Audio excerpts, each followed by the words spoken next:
Hello friends, कैसे हैं आप सभी का भक्ति पूजा पाठ चैनल में बहुत बहुत स्वागत है। फ्रेंड्स, हम लोग अपने श्रीमद् भागवत गीता के अध्याय में 3 अध्याय सुन चुके हैं। अब हम लोग चौथे अध्याय की ओर बढ़ रहे हैं।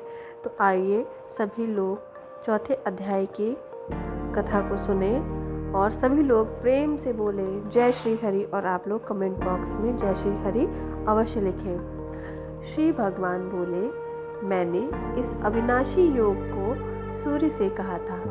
सूर्य ने अपने पुत्र वैवस्वत मनु से कहा और मनु ने अपने पुत्र राजा इक्ष्वाकु से कहा।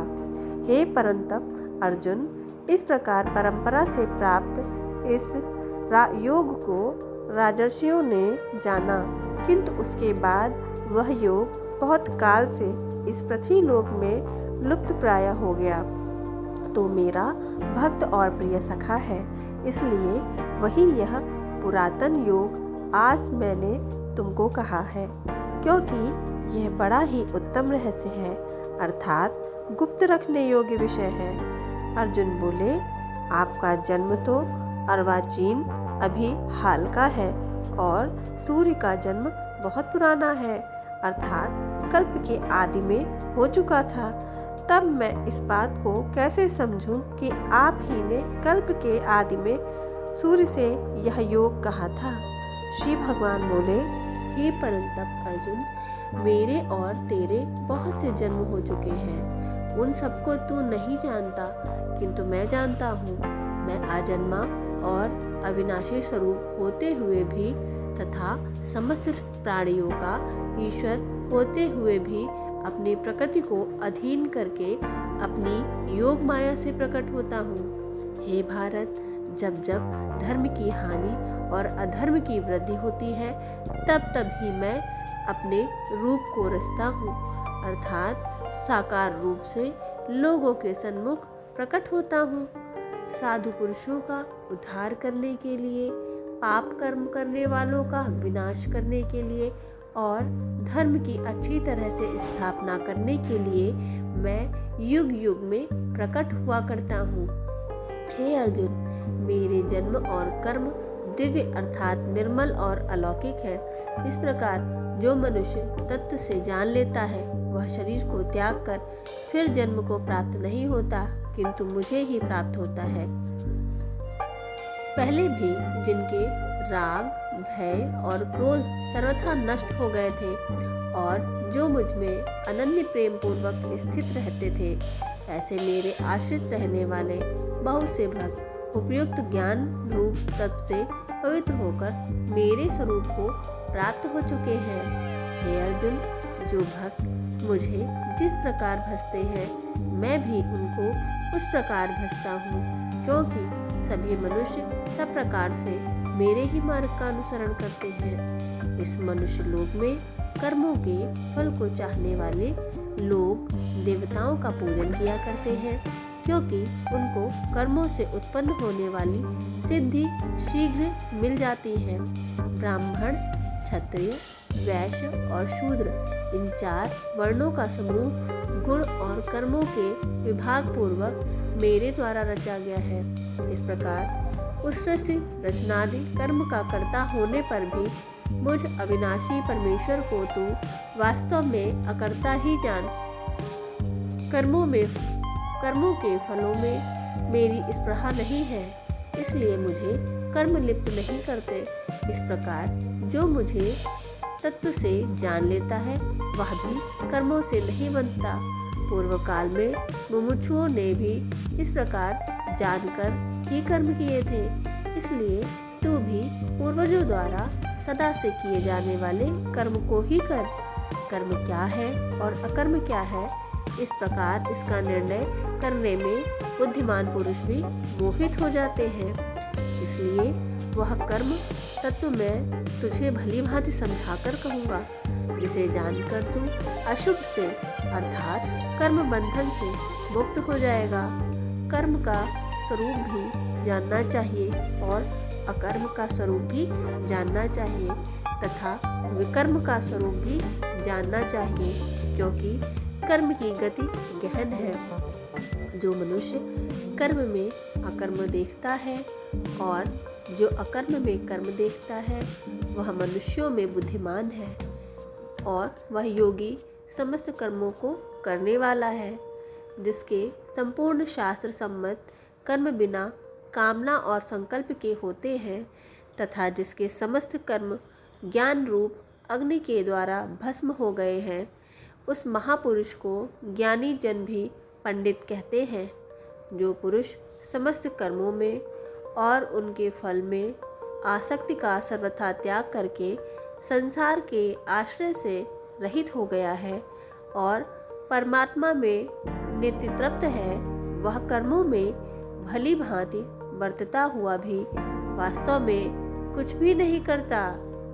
जिसका अंतःकरण और इंद्रियों के सहित शरीर जीता हुआ है, और जिसने समस्त भोगों की सामग्री का परित्याग कर दिया है, ऐसा आशा रहित पुरुष केवल शरीर संबंधी कर्म करता हुआ भी पापों को नहीं प्राप्त होता। जो बिना इच्छा के अपने आप प्राप्त हुए पदार्थ में सदा संतुष्ट रहता है, जिसमें ईर्ष्या का सर्वथा अभाव हो गया है, जो हर्ष शोक आदि द्वंद्वों से सर्वथा अतीत हो गया है, ऐसा सिद्धि और असिद्धि में सम रहने वाला कर्मयोगी कर्म करता हुआ भी उनसे नहीं बनता। जिसकी आसक्ति सर्वथा नष्ट हो गई है, जो देहाभिमान और ममता से रहित हो गया है, जिसका चित्त निरंतर परमात्मा के ज्ञान में स्थित रहता है, ऐसा केवल यज्ञ संपादन के लिए कर्म करने वाले मनुष्य के संपूर्ण कर्म भली भांति विलीन हो जाते हैं।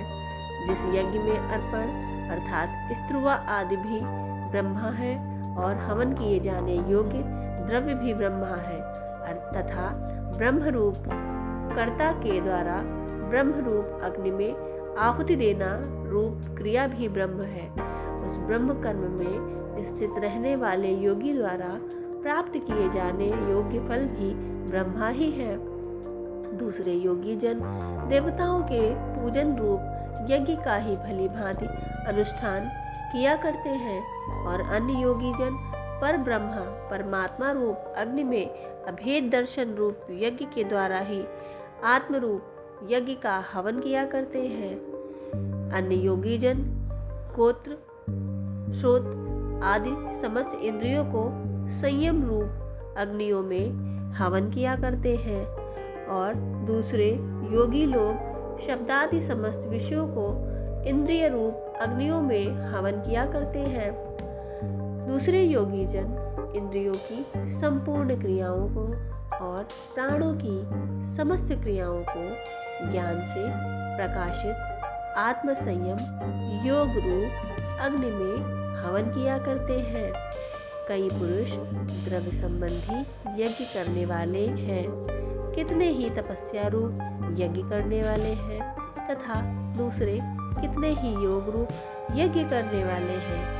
कितने ही अहिंसादि तीक्ष्ण व्रतों से युक्त यत्नशील पुरुष स्वाध्याय रूप यज्ञ ज्ञान यज्ञ करने वाले हैं।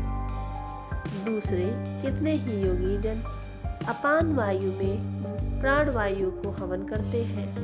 वैसे ही अन्य योगी जन प्राण वायु में अपान वायु को हवन करते हैं, तथा अन्य कितने ही नियमित आहार करने वाले प्राणायाम परायण पुरुष प्राण और अपान की गति को रोककर प्राणों को प्राणों में ही हवन किया करते हैं।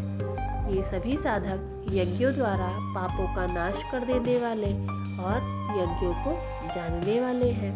हे कुरुश्रेष्ठ अर्जुन, यज्ञ से बचे हुए अमृत का अनुभव करने वाले योगी जन सनातन पर ब्रह्म परमात्मा को प्राप्त होते हैं, और यज्ञ न करने वाले पुरुष के लिए तो यह मनुष्य लोक भी सुखदायक नहीं है, फिर परलोक कैसे सुखदायक हो सकता है। इस प्रकार और भी बहुत तरह के यज्ञ वेद की वाणी में विस्तार से कहे गए हैं। उन सबको तो मन इंद्रिय और शरीर की क्रिया द्वारा संपन्न होने वाले जान। इस प्रकार तत्व से जानकर उनके अनुष्ठान द्वारा तू कर्म बंधन से सर्वथा मुक्त हो जाएगा। हे परंतप अर्जुन, द्रव्यमय यज्ञ की अपेक्षा ज्ञान यज्ञ अत्यंत श्रेष्ठ है तथा यावन मात्र संपूर्ण कर्म ज्ञान में समाप्त हो जाते हैं। उस ज्ञान को तू तत्वदर्शी ज्ञानियों के पास जाकर समझ। उनको भली भांति दंडवत प्रणाम करने से, उनकी सेवा करने से और कपट छोड़कर सरलता पूर्वक प्रश्न करने से वे परमात्मा तत्व को भली भांति जानने वाले ज्ञानी महात्मा तुझे उस तत्व ज्ञान का उपदेश करेंगे, जिसको जानकर फिर तू इस प्रकार मोह को नहीं प्राप्त होगा।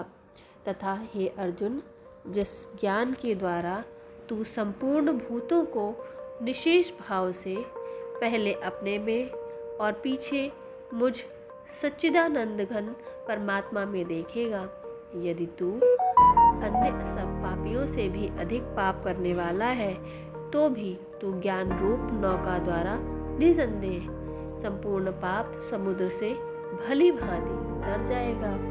क्योंकि हे अर्जुन, जैसे प्रज्वलित अग्नि ईंधन को भस्मय कर देता है, वैसे ही ज्ञान रूप अग्नि संपूर्ण कर्मों को भस्मय कर देता है। इस संसार में ज्ञान के समान पवित्र करने वाला निसंदेह कुछ भी नहीं है। उस ज्ञान को कितना ही काल से कर्मयोग द्वारा शुद्धांतकरण हुआ मनुष्य अपने आप ही आत्मा में पा लेता है। जितेंद्रिय, साधन परायण और श्रद्धावान मनुष्य ज्ञान को प्राप्त होता है तथा ज्ञान को प्राप्त होकर वह बिना विलंब के तत्काल ही भगवत प्राप्ति रूप परम शांति को प्राप्त हो जाता है। विवेकहीन और श्रद्धा रहित संशय युक्त मनुष्य परमार्थ से अवश्य भ्रष्ट हो जाता है। ऐसे संशय युक्त मनुष्य के लिए न यह लोक है, न परलोक है और न सुख ही है। हे धनंजय, जिसके कर्म योग की विधि से समस्त कर्मों का परमात्मा में अर्पण कर दिया है और जिसने विवेक द्वारा समस्त संशयों का नाश कर दिया है, ऐसे वश में किए हुए अंतःकरण वाले पुरुष को कर्म नहीं बांधते। इसलिए हे भरतवंशी अर्जुन, तू हृदय में स्थित इस अज्ञान जनित अपने संशय का विवेक ज्ञान रूप तलवार द्वारा छेदन करके समत्व रूप कर्म योग में स्थित हो जा और युद्ध के लिए खड़ा हो जा। इस प्रकार चतुर्थ अध्याय समाप्त होता है। दोस्तों, अगले अध्याय में पंचम अध्याय पर हम लोग चर्चा करेंगे, जानेंगे कि पंचम अध्याय में क्या है।